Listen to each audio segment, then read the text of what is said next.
உனக்கு நிகராக முன்னே எவரும் இருந்ததில்லை, உனக்கு பின்னே இருக்கப் போவதும் இல்லை. நம் ஆண்டவராகிய இயேசு கிறிஸ்துவின் அன்பும் அருளும் அமைதியும் மகிழ்ச்சியும் உங்கள் அனைவரோடும் இருப்பதாக. அன்பிற்கு பிரியமுள்ள சகோதர சகோதரிகளே, ஒரு தச்சன் தன்னுடைய 3 பிள்ளைகளை அழைத்து திருமணத்தின் பரிசாக அவர்களுக்கு 3 பெட்டிகளை கொடுக்கிறார். முதல் மகனுக்கு ஞான பெட்டி என்று சொல்லி ஞான பெட்டியை கொடுத்து அதில் ஒரு சிறிய விளக்கை உள்ளே வைத்திருக்கிறார். இந்த மகனுக்கு, அப்பா, இந்த பெட்டியிலே பணம் இருக்கும், தங்க நகைகள் இருக்கும் என்று நினைத்தேன், ஆனால் ஒரு விளக்கு இருக்கிறதே, இதற்கான அர்த்தம் என்ன என்று கேட்கிறார். தந்தை சொல்லுகிறார், மகனே, இருளில் கூட உனக்கு வழி கிடைக்க இந்த ஒளி உனக்கு பயன்படும். உன் கஷ்ட நஷ்டத்தில், உன் துயரமான தருணத்தில், நெருக்கடியான வேளையில் உனக்கு ஒரு வழி பிறக்க இதோ இந்த ஒளி ஒரு தூண்டுகோலாயிருக்கும். இது ஞானத்தின் அடையாளம், வைத்துக்கொள் என்று சொன்னார். இரண்டாவது மகன் ஓடி வந்தான். அப்பா, என்ன செய்து விட்டீர்கள்? எனக்கு ஒரு பெட்டியை கொடுத்தீங்க, அந்த பெட்டியை நான் தூக்கிக்கிட்டு போனேன், போற வழியிலே அது கீழே விடிஞ்சு உடஞ்சு போச்சு, எல்லாமே நொறுங்கி விட்டதே, பாருங்க, எனக்கு கோபமாக வருகிறது, எனக்கு மட்டும் ஏன் இப்படி செய்தீர்கள் என்று சொல்லி தன் அப்பாவிடத்தில் கோபத்தை காட்டுகிறான். அப்பா பொறுமையோடு அவன் வைத்திருந்த அந்த பெட்டியை வாங்கி ஒவ்வொன்றாக சேகரிக்க தொடங்கினார். உடைந்து போயிருந்த, நொறுங்கி போயிருந்த அந்த பெட்டி ஒரு அழகான கலைப்பொருளாக மாறியது, ஒரு அழகான சிற்பமாய் மாறியது. ஓ, இவ்வளவு அழகு வாய்ந்த சிற்பம் இதற்குள் இருக்கிறதா? எனக்கு தெரியாமல் போனதே. நான் உடைந்து போன ஒன்றைத்தானே பார்த்தேன், அதற்குள் இவ்வளவு மகத்துவம் இருக்கிறதா? மகனே, உன் உள்ளம் உடைந்து போகலாம், உன் உள்ளம் சில நேரங்களில் இந்த உலகின் போக்கின்படி நடக்கிற போது சிதறி போகலாம், ஆனால் அது அழகானது என்பதை மறந்து விடாதே, அதை உருவாக்க ஒருபோதும் நீ மறந்து விடாதே என்று சொல்லி அனுப்பினார். மூன்றாவது மகன் புதையல் பெட்டியை அவனிடத்தில் கொடுத்து வைத்திருந்தார். அந்த புதையல் பெட்டிக்குள் விலையேற பெற்ற வைரம் இருந்தது. மகன் என்ன செய்தான்? தன்னிடத்தில் இருந்த வீடு, கடைகள் எல்லாவற்றையும் விற்றுவிட்டு அந்த வைரத்தை பாதுகாப்பதற்காக ஒரு அழகான அறையை கட்டி வைத்தான்.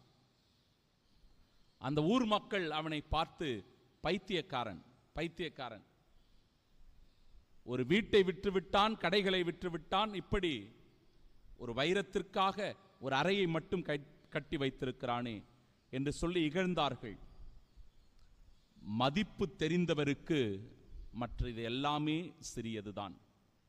ஆம், என் அன்பு சகோதர சகோதரிகளே, இன்றைய முதல் வாசகம் சொல்லுகிற ஞானம் எது? நற்செய்தி வாசகம் சொல்லுகிற முத்து எது? புதையல் எது என்று நாம் சிந்திக்கும் பொழுது ஆண்டவர் இயேசு கிறிஸ்துவே அந்த முத்து, புதையல், ஞானம் என்பதை இறைவார்த்தை தெளிவுபடுத்துகிறது. 1 கொரிந்தியர் 1வது அதிகாரம் 30வது இறைவார்த்தையில் கிறிஸ்துவே கடவுளிடமிருந்து நமக்கு வரும் ஞானம், அவரே நம்மை ஏற்புடையவராக்கி தூயவராக்கி நம்மை மீட்கிறார் என்கிறது இறைவார்த்தை. ஆம், எது ஞானம்? எங்கிருந்து வந்தது இந்த ஞானம்? இந்த ஞானம் என்ன செய்ய முடியும்? இந்த ஞானம் நமக்கு எப்பொழுது வரும் என்பதை சிந்திக்க, தியானிக்க இன்றைய நாளின் இறை வழிபாடு நமக்கு அழைப்பு தருகிறது. கிறிஸ்துவே அந்த ஞானம் என்பதை முதலில் நாம் உணர வேண்டும். கிறிஸ்து அந்த ஞானம் என்றால் அந்த ஞானத்தை நான் எப்படி பெற்றுக்கொள்ள முடியும் என்பதை நினைத்து பார்க்க வேண்டும். அதற்காக ஜெபிக்க வேண்டும். எப்படி சாலமோன் அரசர் கேட்டாரோ அந்த மனநிலையோடு அணுக வேண்டும்.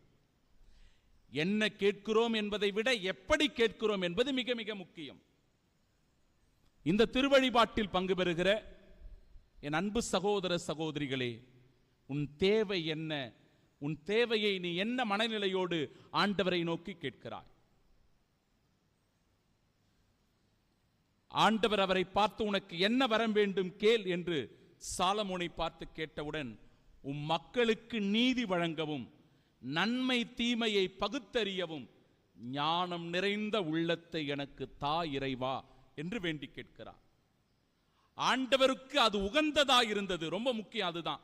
அவர் கேட்டது ஆண்டவருக்கு மிக மிக உகந்ததாக இருந்ததனால், மகனே, நீடிய ஆயுளையோ செல்வத்தையோ நீ கேட்கவில்லை, உன் எதிரிகளின் சாவையும் நீ விரும்பவில்லை, நீ கேட்டது என் உள்ளத்திற்கு மன நிறைவை அளித்ததால் இந்த ஞானத்தை பெற்றுக்கொள் என்று சொல்லி ஆண்டவன் ஞானத்தை வழங்குகிறார்.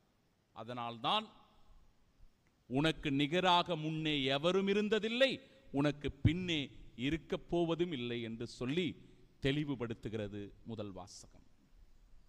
இந்த ஞானத்தை யார் உரிமையாக்கிக் கொள்ளுகிறார்களோ, உடைமையாக்கிக் கொள்ளுகிறார்களோ, தன்னிடத்தில் வைத்திருக்கிறார்களோ, அவர்களுக்கு முன்பாக எவரும் இருந்ததில்லை, எவரும் இருக்க போவதில்லை. அத்தகைய வல்லமையாய் நம்மை கடவுள் பயன்படுத்துவார். ஞானம் என்பது இறைவனிடமிருந்து நமக்கு கிடைக்கப் பெறுகிற கொடை. இந்த உலகத்தில் வேறு எவராலும் அதை கொடுக்க முடியாது. அறிவை வேண்டுமானால் எங்கு வேண்டுமானாலும் பெற்றுக்கொள்ளலாம், எவரிடத்தில் வேண்டுமானாலும் பெற்றுக்கொள்ளலாம். நூலகங்களுக்கு சென்று கூகுளை தட்டி பிற அனுபவம் வாய்ந்த மனிதர்களிடத்தில் அறிவை பெற்றுக்கொள்ளலாமே ஒழிய ஞானத்தை ஒருபோதும் பெற முடியாது. ஞானம் கடவுளிடமிருந்து நமக்கு வருகின்ற கொடை. யாக்கோப்பு திருமுகம் 3வது அதிகாரம் 17வது இறைவார்த்தை எங்கிருந்து இந்த ஞானம் வருகிறது என்பதை தெளிவுபடுத்துகிறது. விண்ணகத்திலிருந்து வரும் ஞானத்தின் தலையாய பண்பு, விண்ணகத்திலிருந்து வருகின்ற ஞானத்தின் தலையாய பண்பு எது என்றால் அதன் தூய்மையும், மேலும் அது அமைதியை நாடுகின்ற தன்மையும், பொறுமை கொள்ளுகிற திறனும், இணங்கி போகும் தன்மையும், இரக்கமும் நற்செயல்கள் நிறைந்ததும், நடுநிலை தவறாததும், வெளிவேடமற்றதுமானதுதான் ஞானம் என்கிறது. விண்ணகத்திலிருந்து வருகின்ற இவற்றிற்கே இத்தகைய தன்மை உடையதாக இருக்கிறது. இந்த ஞானத்தை உரிமையாக்கிக் கொள்ளுகிற ஒவ்வொரு மனிதரிடத்திலும் தூய்மை இருக்கும், அமைதி இருக்கும், பொறுமை இருக்கும், இணங்கி போகிற தன்மை இருக்கும், இரக்கமும் நற்செயலும் இருக்கும், நடுநிலை தவறாது தீர்ப்பு வழங்குகின்ற நல்லெண்ணம் இருக்கும், வெளிவேடமற்ற தன்மை இருக்கும். ரோமையருக்கு எழுதிய திருமடல் 16வது அதிகாரம் 27வது இறைவார்த்தையில், ஞானமே உருவாகிய கடவுள் ஒருவருக்கே இயேசு கிறிஸ்துவின் வழியாய் என்றென்றும் மாட்சி உரித்தாக்குக என்று பவுலடிகளார் அழகாக சொல்லுகிறார். இந்த ஞானத்தை நாம் உரிமையாக்கிக் கொள்ள வேண்டும். அந்த ஞானத்தை நாம் பெற்றுக்கொள்ள வேண்டும் என்றால் என்ன செய்வது? நீதிமொழிகள் புத்தகம் 1வது அதிகாரம் 7வது இறைவார்த்தை, ஆண்டவரிடம் கொள்ளும் அச்சமே ஞானத்தின் தொடக்கம். அவ்வளவுதான். எவர் ஒருவருக்கு கடவுளின் மீது நம்பிக்கையும் அச்ச உணர்வும் இருக்கிறதோ அந்த மனிதரிடத்தில் ஞானம் பிறக்கத் தொடங்கி விடுகிறது. அந்த ஞானத்தை உரிமையாக்கிக் கொள்ள பிரியமானவர்களை இந்த நாளில் நாம் செபிக்க வேண்டும். அதை கடவுள் ஒரு உரிமை பேராக, நன்மையாக இன்றைய நாளின் 2ஆம் வாசகத்தின் வழியாக நமக்கு தருகிறார். தாம் முன்குறித்து வைத்தோரை அவர் அழைத்திருக்கிறார். தாம் அழைத்தோரை தமக்கு ஏற்புடையவர் ஆக்கியிருக்கிறார். தமக்கு ஏற்புடையோர் ஆனவரை தம் மாட்சியில் பங்கு பெறச் செய்கின்ற உரிமை பேற்றை அவர்களுக்கு தருகிறார். பார்த்தீங்களா? நம்மை அழைத்தவர் அவர், நம்மை ஏற்புடையவர் ஆக்கியிருக்கிறார், நம்மை தகுதி உள்ளவர்கள் ஆக்கியிருக்கிறார். பிறகு தகுதி உள்ளவர்களாய் அவருடைய திருவுளத்தின்படி நாம் வாழ்ந்தோம் என்றால் அவருடைய மாட்சியிலும் பங்கு பெறுகின்ற பாக்கியம் தருகிறார். அதுவே ஞானத்தின் அடையாளம். அதை இன்றைய நாளினுடைய நற்செய்தி வாசகம் மிக மிக தெளிவாக எளிமையான உதாரணத்தின் வழியாக சுட்டிக்காட்டுகிறது. ஒரு மனிதர் விண்ணரசை உரிமையாக்கிக் கொள்ள வேண்டும் என்றால், விண்ணரசில் பங்கு பெறுகின்ற பாக்கியம் பெற வேண்டும் என்றால், விலையேற பெற்ற முத்தை உடைமையாக்கிக் கொள்ள வேண்டும். கிறிஸ்துவே அந்த முத்து என்று சொல்லுகிறது. கிறிஸ்து என்கிற புதையலை தினந்தோறும் நாடி தேடக்கூடியவர்களாக இருக்கணும். தேடுறவங்களுக்கு தான் புதையல் கிடைக்கும். தேடாமல் இருந்தால் புதையல் கிடையாது. தேட வேண்டும். கிறிஸ்து என்கிற அந்த ஞானத்தை அனுதினமும் தேடுகிற ஒருவருக்கே அந்த புதையல் கிடைக்கும். தமக்குள்ள யாவற்றையும் விற்று அதை கண்டுபிடித்தவுடன் அந்த நிலத்தை வாங்கிக் கொள்ளுகிறார். தமக்குள்ள யாவற்றையும் விற்று அந்த விலையேற பெற்ற முத்தை பெற்றுக் கொள்ளுகிறார். ஆம் சகோதரனே, சகோதரியே, இந்த தெய்வீக பலியின் வழியாக ஒவ்வொரு நாளும் அந்த முத்து நமக்கு வெளிப்படுகிறது. அந்த புதையலை தேடக்கூடிய இறை வார்த்தைகள் நமக்கு கொடுக்கப்படுகிறது. ஞானத்தோடு விவேகத்தோடு அதை அறிந்து கொள்ள, தேடுவதற்கு, அடைவதற்கு நாம் முயற்சி செய்கிறோமா? சிந்திக்க வேண்டும். மதிப்பு தெரிந்து நடந்து கொள்ள வேண்டும். இந்த வாழ்க்கையினுடைய மதிப்பு என்ன,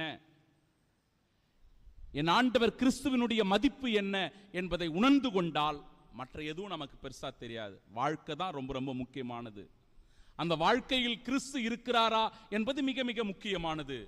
கடலில் வீசப்பட்டு எல்லா மீன்களையும் வாரிக்கொண்டு வருகின்ற வலைக்கு ஒப்பானவர்களாய் நாம் இருக்கும்போது விண்ணரசை உரிமையாக்கிக் கொள்கிறோம். எப்படி? நல்ல மீன்கள் எல்லாவற்றையும் கூடையில் சேமித்து வைப்பர். கூடை என்பது விண்ணகம். அந்த விண்ணகத்தில் சேர்த்து வைக்கக்கூடிய, போய் சேரக்கூடிய பாக்கியம் கிடைக்கிறது.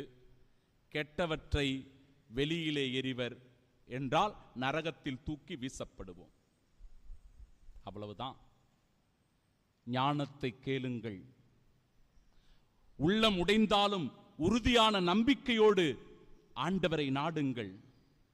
புதையல் என்கிற கிறிஸ்து கிடைத்தால் அதை விடாமல் பற்றி கொள்ளுங்கள், பிடித்துக் கொள்ளுங்கள். இந்த உலகத்தின் ஆதாயமாய் கிறிஸ்து இருக்க மற்ற எல்லாமே நமக்கு சேர்த்து கொடுக்கப்படும். ஆமீன்.